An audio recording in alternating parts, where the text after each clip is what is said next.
So I will be doing a review, but this is more of a page guide to Crescent City. This isn't going to be like an Easter egg video. This is going to be more you're a first time reader for Crescent City and you're wondering if you should read the book at all because this is a hefty book.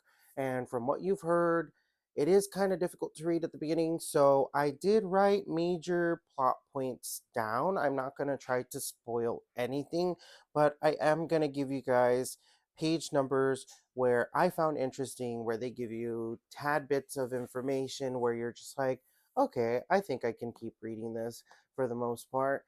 And then I will explain where exactly the page was where I read through this book and I just kind of sped through it.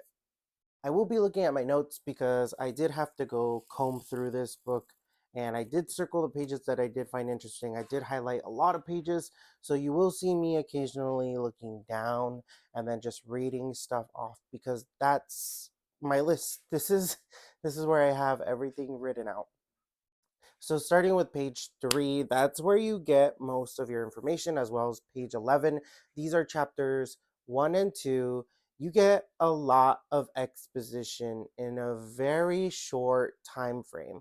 And when I mean a lot, I found myself highlighting a lot of important information. And yes, this author does repeat this information, but it's one of those things where these are the roughest chapters to get through because it's a lot.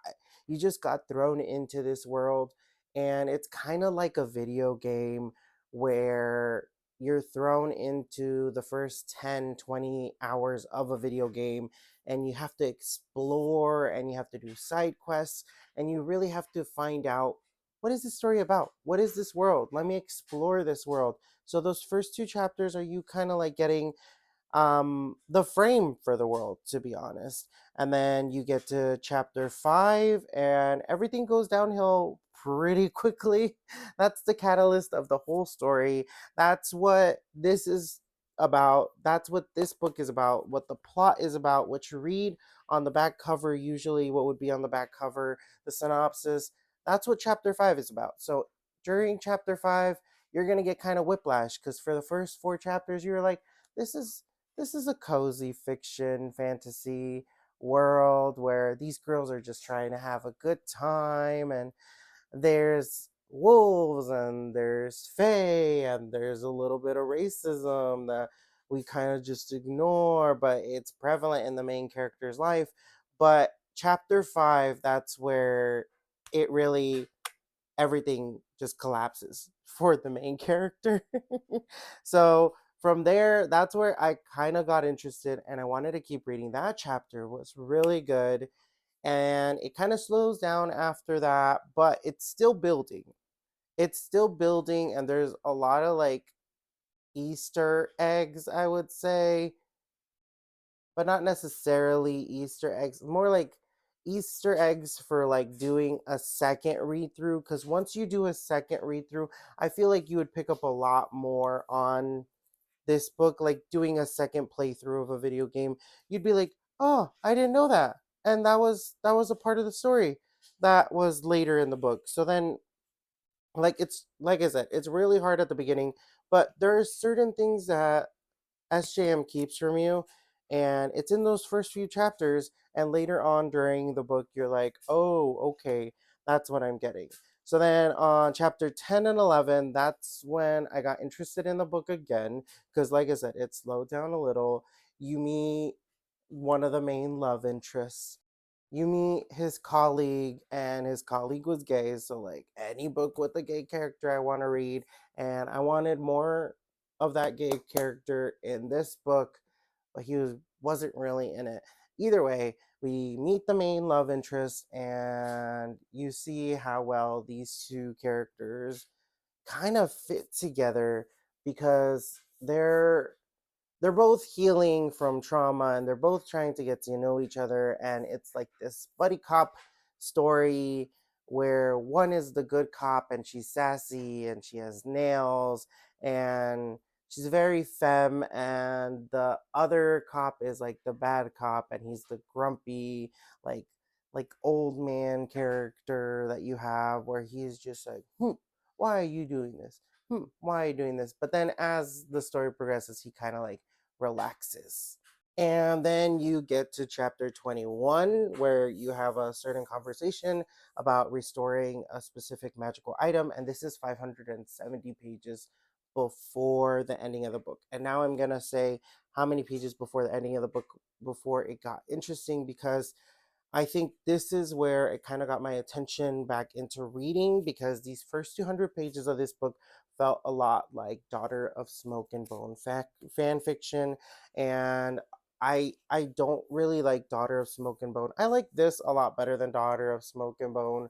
I could tolerate this a lot more once I got closer to the ending, but for the first 200 pages I did not really enjoy this world because it reminded me a lot of Daughter of Smoke and Bone. I enjoyed the Hunt and Bryce situationship relationship that was going on, and I was just like, maybe I could keep reading this just for their relationship, but the world was just not doing it for me for a little while. At like I said, at the end the world was perfectly fine. I just, these first 200 pages were a lot for me. So then at 250, chapter 24, that's where there's a big revelation. It's kind of big because you're just like, oh, okay. And this is 550 pages before the ending. Then you get to chapter 51, and you get a little bit of crumbs of like little backstory on Bryce. And there's somebody that she meets that you're just like, okay, this character is really interesting. And this happens at page 460. So at 460, 334 pages before the ending of the book, you meet this character and you get a little bit of clue as to Bryce's backstory, even though you've been getting clues here and there to Bryce's backstory that you can kind of add and piece together. And then by the end of the book, when there's the big reveal for Bryce, you're kind of like, yeah, I figured. I'm glad that there was like little pieces here and there and crumbs that if you picked up on, you could be like, okay, yeah, you put the whole picture together. So 4-6, you get another one of those like little crumbs for Bryce, where it's like, okay, I want to figure out what this is about, and I want to see if I'm right.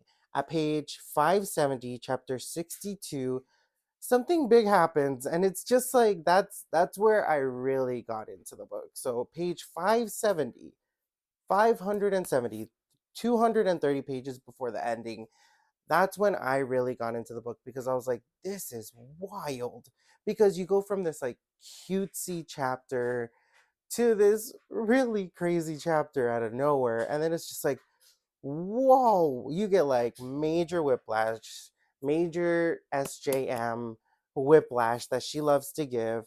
And then on page 670, let me see what that chapter is, because I thought I had it written down. Chapter 76. Chapter 76 is where I could not put the book down. Chapter 6, or what's it? Chapter 76, page 670. That's where I could not put the book down. The big reveal, I should say. Maybe I shouldn't be saying this. I'll still include a spoiler warning. But the big reveal happens between two characters, and it's like the final showdown, and everything kind of go crazy. Everything really goes crazy after that.